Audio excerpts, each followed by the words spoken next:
अभूतपूर्व क्षति है ये। ददई दुबे जी हमारे अभिभावक थे, हमारे गार्जियन थे और मेरे पिता तुल्य थे। वो कभी सपने में भी नहीं सोचा था कि वो हमारे बीच नहीं रहेंगे।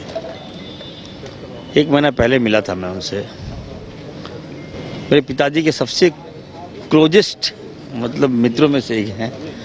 एक साथ जब भी देखिए दुबे जी और फुरकान साहब, दुबे जी कहीं भी।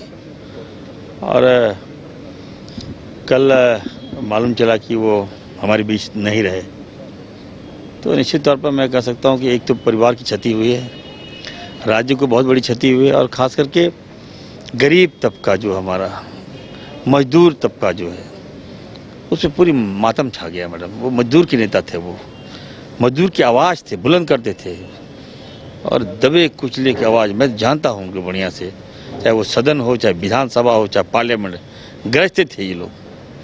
तो आवाज़ बंद हो गया। लेकिन चलिए,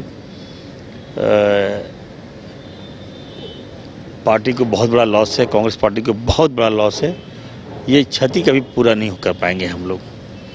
हमने अपना अभिभावक खोया है। मैं ईश्वर से मैं प्रार्थना करता हूँ कि ईश्वर उनको स्वर्ग नसीब करे और इतना जो पीड़ा है परिवार को, चाची है हमारी, उनको भगवान इस पीड़ा को सहने की क्षमता दे।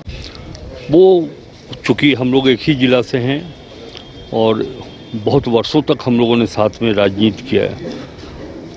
उनके राजनीति में प्रोफेशनलिज्म से कहीं ज़्यादा मानवता का आधार था। कभी उनके अंदर कोई घमंड नहीं। घर का काम भले छूट जाए लेकिन जनता का काम छूटे नहीं, इस उद्देश्य से वो आगे राजनीति करते थे। बहुत बड़ी क्षति हुई है पार्टी को भी, व्यक्तिगत मेरे अपने जीवन के लिए भी। और पलामू गढ़वा की आवाज़, मजदूरों की आवाज़ आज चुप हो गई है। ईश्वर से प्रार्थना है कि शोक संतप्त परिवार को दुख सहने की शक्ति प्रदान करे और हम अपनी श्रद्धा सुमन कांग्रेस पार्टी की ओर से, पलामू गढ़वा की जनता की ओर से उनके श्री चरणों में श्रद्धा सुमन अर्पित करते हैं। कांग्रेस ही नहीं, मुझे लगता है इस पूरे राज्य के लिए बहुत बड़ी क्षति है। और जिस तरीके से उन्होंने मज़दूरों के लिए काम किया, तो मैं कह सकती हूँ कि पूरे देश के मज़दूरों के लिए बहुत बड़ी क्षति है। जो सशक्त आवाज़ वो मज़दूरों के लिए और समाज के हर वर्ग के लिए उन्होंने सभी का प्रतिनिधित्व किया। कई बार विधायक, सांसद, मंत्री रहे। तो मुझे लगता है उनके जीवन से बहुत कुछ सीखने को भी है। तो मुझे लगता है कि हाल फिलहाल में तो हमको नहीं लगता कि उस तरह के का नेतृत्व कांग्रेस में कोई है अभी। शेखर दुबे जी एक आम गांव के नौजवान से निकल करके राष्ट्रीय स्तर पर मजदूरों का प्रतिनिधित्व किया। देश भर में उनके चाहने वाले मजदूर नेता के तौर पे हैं लोग। बिहार में असेंबली के मेंबर रहे, झारखंड में मंत्री रहे, लोकसभा के मेंबर रहे। तो संघर्ष और संसदीय राज दोनों के वो नेता थे। और चंद्रशेखर दुबे का व्यक्तित्व जो था, भीतर से जितना सॉफ्ट थे, सामने से लोग उनको उतना ही समझता था कि लड़ाकू है। पलामू की धरती का कुछ कहिए कि असर रहा है हम लोग का। लेकिन मैं समझता हूं कि झारखंड में उनकी क्षति पार्टी के लिए ही नहीं, ऐसा नेता ददई दुबे की तरह बनना, चंद्रशेखर दुबे जिनका पूरा नाम रहा है, दूसरा कोई नहीं हो सकता है, नहीं हो सकता। वो उस जमाने के भी थे और आज के जमाने के भी थे।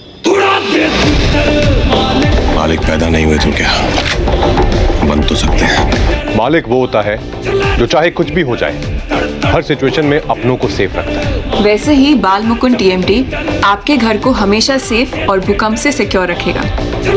मालिक की तरह ही बाल मुकुंद टीएमटी में है दम, इसलिए ये है नंबर 1। और देखिए हमारी फिल्म मालिक 11 जुलाई से अपने नजदीकी सिनेमाघरों में। घर रहने का मकान भर नहीं, ये खुशियों की तिजोरी है। दरवाजे पर दस्तक देता पड़ोस, खिड़कियों से उमड़ आता आसमां, तारों में उलझी ऐसी ना जाने कितनी दास्तां। कहती हैं चले डायमंड सिटी, एक सफर हम सफर के साथ अपने घर तक। Diamond city, life long bonding, 500 से ज्यादा खुशहाल डायमंड परिवार। जल्दी करें, सिर्फ 200 फ्लैट बाकी। आज ही बुक करें अपना आशियाना।